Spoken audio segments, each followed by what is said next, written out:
Bom, pessoal, até agora nós vimos a estrutura de camadas, a arquitetura TCP/IP, vimos o nível de aplicação com os processos, o software aplicativo, e estamos iniciando então o nível de transporte, a camada de transporte. Já vimos o protocolo DP e vamos nas próximas semanas estudar o protocolo TCP. Vamos fazer uma pequena revisão do que nós vimos até agora. Então, as redes de computadores utilizam camadas. Essas camadas, então, são camada ou nível de aplicação,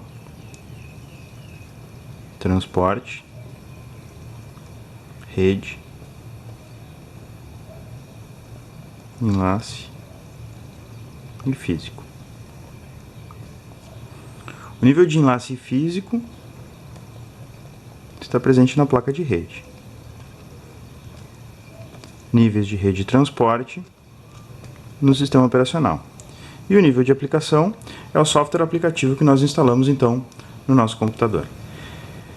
Existem diversos tipos de aplicação e cada aplicação utiliza um protocolo diferente. Por exemplo, eu tenho uma aplicação que utiliza o protocolo HTTP, por exemplo, um navegador.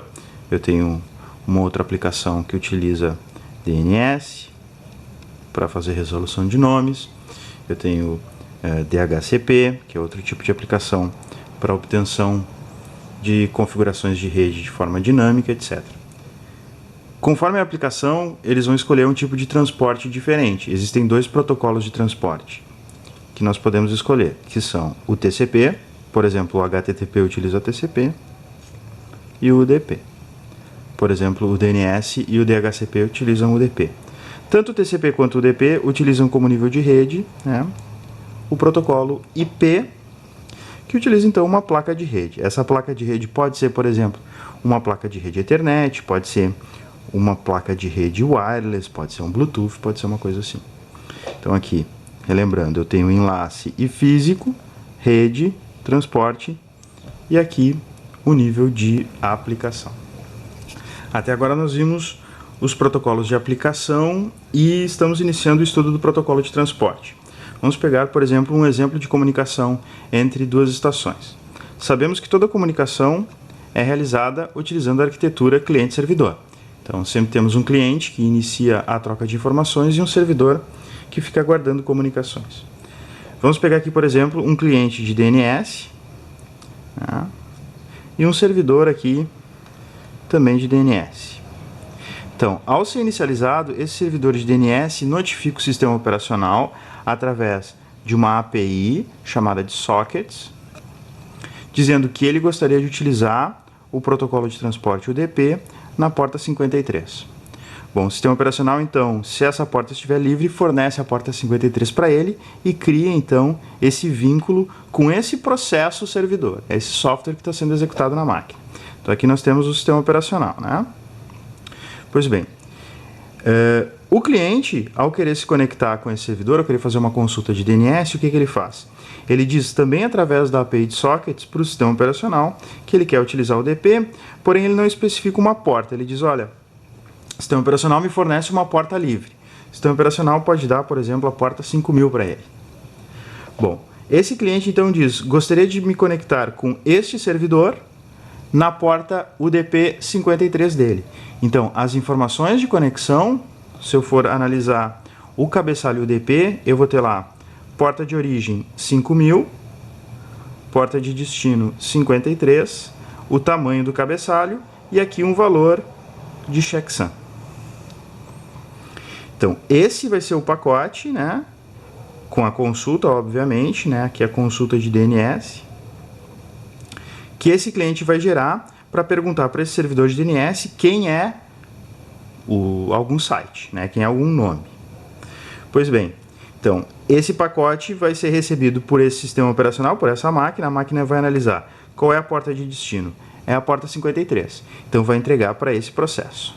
O servidor de DNS, então, vai realizar todas aquelas tarefas que a gente já viu, as consultas de DNS, vai resolver o nome e vai acabar enviando uma resposta. Como é que ele envia uma resposta? Bem, essa resposta, então, vai ter como porta de origem a porta 53 e como porta de destino a porta 5000. né, um tamanho, um checksum, e aqui vai ter, então, a resposta da consulta de DNS. Esse pacote vai ser enviado através da rede e, ao chegar nesse sistema operacional, ele vai ver quem é a porta de destino. É a porta 5000, vai entregar, então, para o cliente que fez a consulta. Com isso, nós temos a diferenciação entre todos os processos UDP nessas duas máquinas. Nós temos como diferenciar, nós temos como realizar a multiplexação de portas, ou seja, o que esse cliente perguntou para esse servidor vai ser endereçado para ele através da porta e a resposta vai chegar de volta, então, para o cliente que fez a pergunta, para o cliente correto. Se vocês tiverem dúvidas em relação a qual porta um servidor utiliza como padrão, vocês podem pesquisar no site da IANA, através de Service Port. Aqui tem um link, Service Name and Transport Protocol Port Number. Nessa página, vocês vão encontrar aqui cada aplicação, o nome do serviço, qual é a porta que utiliza e qual o protocolo de transporte. Então, por exemplo, vocês utilizaram SSH, ó. SSH utiliza a porta 22 TCP e a porta 22 UDP também está reservada para ser utilizada por servidores SSH. Se vocês forem aqui na segunda página, vocês vão ver, por exemplo, a porta 80. A porta 80 é reservada tanto TCP quanto UDP para o HTTP, protocolo HTTP, assim por diante. Então, se vocês quiserem saber um determinado protocolo, qual porta ele utiliza como padrão, vocês podem pesquisar, então, nesse documento.